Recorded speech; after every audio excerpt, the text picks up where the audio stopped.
ہے کہ نبی کی تعریف کرو، خدا کی تعریف کرو، ہم نہیں کرتے۔ ایک وقت آئے گا کہ اگر آپ تعریف کرنا چاہو گے تو آپ کو مارے جاؤ، آپ پیٹے جاؤ گے۔ لیکن ہمارے معمول، ہمارے دستور یہ ہے کہ گھر والے تو بہت خرچ کرتے ہیں، مقصد یہ ہوتا اللہ اور اس کے رسول کی رضا ہو جائے۔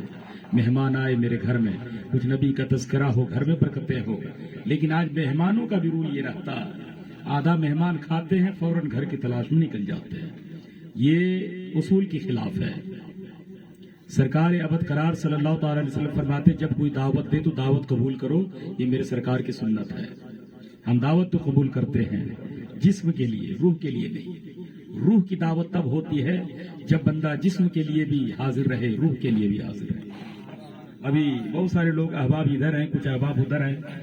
آپ حافظ آصف صاحب قلعہ وہ لوگ اپنے لوگ ہیں کہ غیر کو؟ نہ اپنے لوگ۔ اللہ سلامت رکھے۔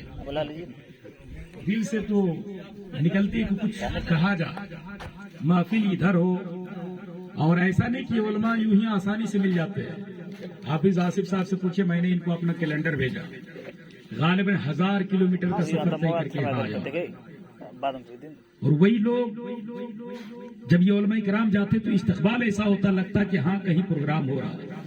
لیکن پتہ نہیں مسلمانوں کا دل کتنا کمزور ہو گیا۔ اور دیکھیے گا نا، آج ہمیں کو سمجھایا جاتا ہے، ڈرایا جاتا ہے، سنبھل کے بولیے گا، حالات صحیح نہیں ہے، سنبھل کے بولیے گا، ماحول صحیح نہیں ہے۔ ابھی حافظ جی میں گیا تھا 10 تاریخ کو کلکتہ، تو پسیا کی دھرتی پر ایک بہت بڑا جلسہ تھا مدرسے کا، دستار بندی مدرسہ اخلاقیہ کا۔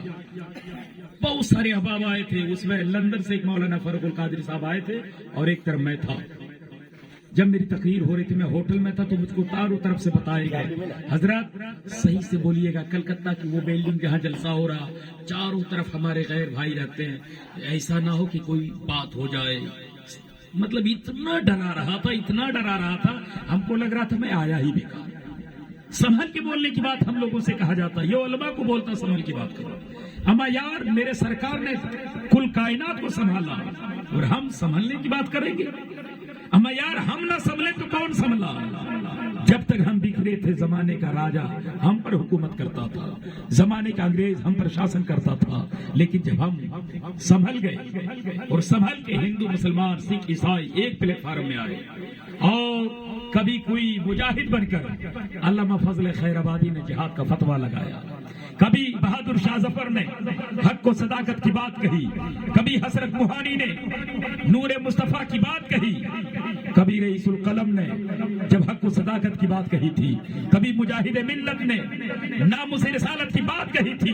تاریخ محو حیرت ہے، رئیس القلم کو جیل کی سلاخوں میں بند کیا گیا تھا۔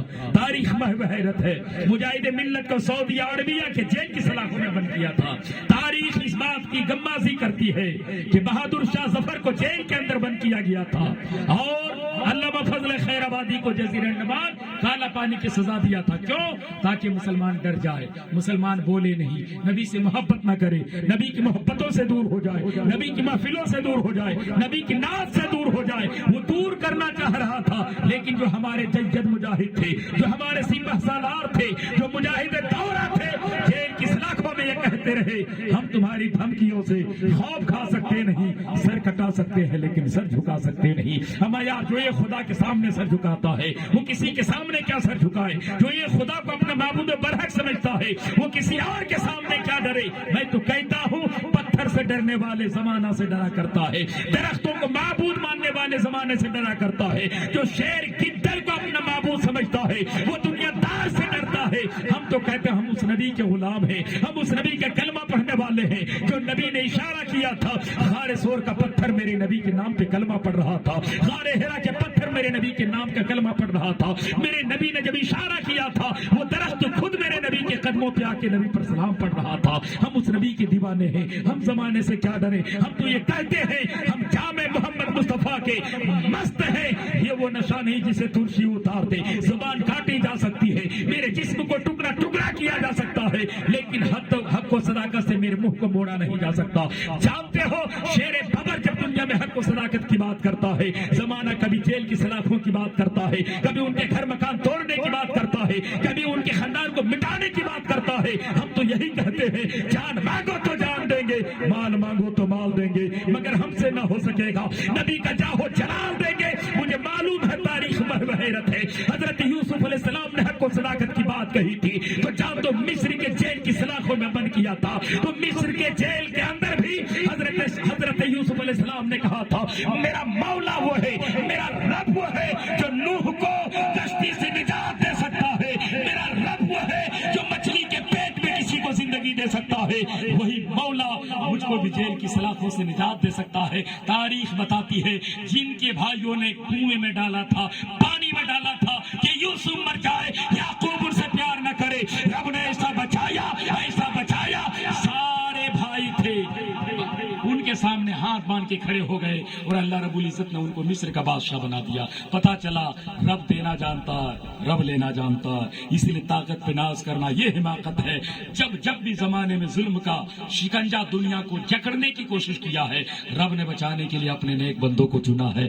کون نہیں جانتا فرعون جیسا ظالم دنیا میں کہاں سے دیکھو گے. فرعون ایسا ظالم تھا, ایسا ظالم تھا, رب نے مٹانے کے لیے موسیٰ کلیم اللہ کو بھیج دیا تھا. جب نمرود کا ظلم بڑھا تھا رب نے بچانے کے لیے ابراہیم خلیل اللہ کو بھیجا تھا, اور ابراہیم خلیل اللہ کو جب آگ کے انگارے میں ڈالا تھا, آگ کے انگاروں میں جا کر حضرت ابراہیم نے کہا تھا خدا کی ذات پہ مجھے بھروسہ ہے, جو خدا آگ کے اندر حرارت پیدا کر سکتا ہے وہ خدا آگ کو گلزار بھی بنا سکتا ہے. ہم خدا کی ذات پہ بھروسہ کرتے ہیں. آگ میں گیا, آگ گلزار بن گئے, آگ کے وہ جتنی لکڑیاں تھی سب میں پھول نکل آئے. پتا چلا جو رب کی ذات پہ بھروسہ کرتا ہے بندہ یہاں بھی کامیاب رہتا ہے, وہاں بھی کامیاب رہتا ہے. ظلم کرنے والے ظلم کرتے رہے, لیکن اسلام وہ پودا ہے کاٹنے سے کٹتا نہیں, مٹانے سے مٹتا نہیں. اسلام اگر کسی کے ظلم سے مٹنا ہوتا, اسلام اگر کسی کے ظلم سے مٹنا ہوتا تو کربلا کی وادی سے پہلے جنگ بدر میں اسلام مٹ گیا ہوتا, جنگ خیبر میں اسلام مٹ گیا ہوتا, جنگ موتا میں اسلام مٹ گیا ہوتا, جنگ یرموک میں اسلام مٹ گیا ہوتا,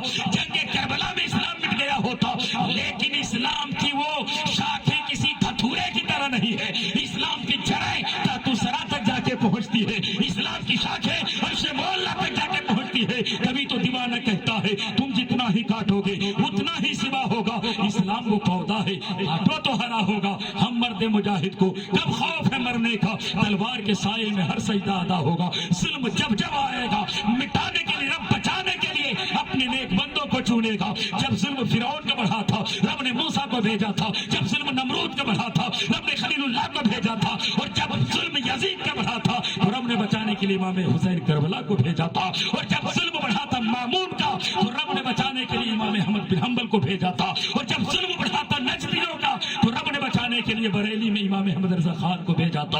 اس لیے آج زمانہ ہم پر مسلط ہے, وہ مسلط ہوا نہیں, ہم نے مسلط کرا لیا ہے. نبی کی سنتوں سے ہم دور ہو گئے. دیکھا جاتا ہے کہ آج مسلمان تو ہیں مگر کام کے مسلمان نہیں. جب میں سفر کرتا ہوں, کبھی فلائٹ کا سفر ہوتا ہے, کبھی ٹرین کا سفر ہوتا, دیکھتا کیا ہوں اگر بغل میں ایک ہندو بیٹھا ہے ان کا چہرہ بتاتا ہے یہ ہندو ہے, ان کے ماتھے پہ چندن کا ٹیکا بتاتا ہے یہ ہندو ہے, ان کے ہاتھوں میں کڑا بتاتا ہے ہندو ہے, ان کے ہاتھوں پہ رسی کی وہ دھاگے بتاتے ہیں ہندو ہے. لیکن مسلمان بغل میں بیٹھا ہے, ان کا چہرہ نہیں بتاتا یہ مسلمان ہے, ان کا کردار نہیں بتاتا یہ مسلمان ہے, ان کا چہرہ بھی مسلمان نہیں, کردار بھی مسلمان نہیں, خیال بھی مسلمان نہیں, احساس بھی مسلمان نہیں, جذبات بھی مسلمان نہیں, شعور بھی مسلمان نہیں, انداز بھی مسلمان نہیں. پھر کہتے ہیں ظالم مجھ پہ ظلم کرتا ہے. میرے ملت کے نوجوانوں کبھی سوچو جب وہ 313 تھے تو مصر لڑستا تھا, جب وہ 313 تھے کیسرا لڑستا تھا, جب وہ 313 تھے فارس لڑستا تھا. لیکن آج ہم کروڑوں ہیں, ہاتھ جوڑ کر کہتے ہیں ہمیں بچا لو نا, ہمیں سیکولر بننا ہے, ہمیں کسی کی برائی نہیں کرنی, ہمیں ادھر بھی اچھا ہے ادھر بھی اچھا ہے. غلامی کرتے نظر آتے ہو, ہوش پیدا کرو. ہم یار جس دن تم دکھو گے اسی دن زمانے کے سامنے نظروں میں جچو گے, اور جب جچو گے نا زمانہ حقارت کی نظر سے نہیں محبت کی نظر دیکھنے پر مجبور ہو جائے گی. لیکن ہم دیکھنے کو ہم تو ہیں مگر دکھتے نہیں, اور جس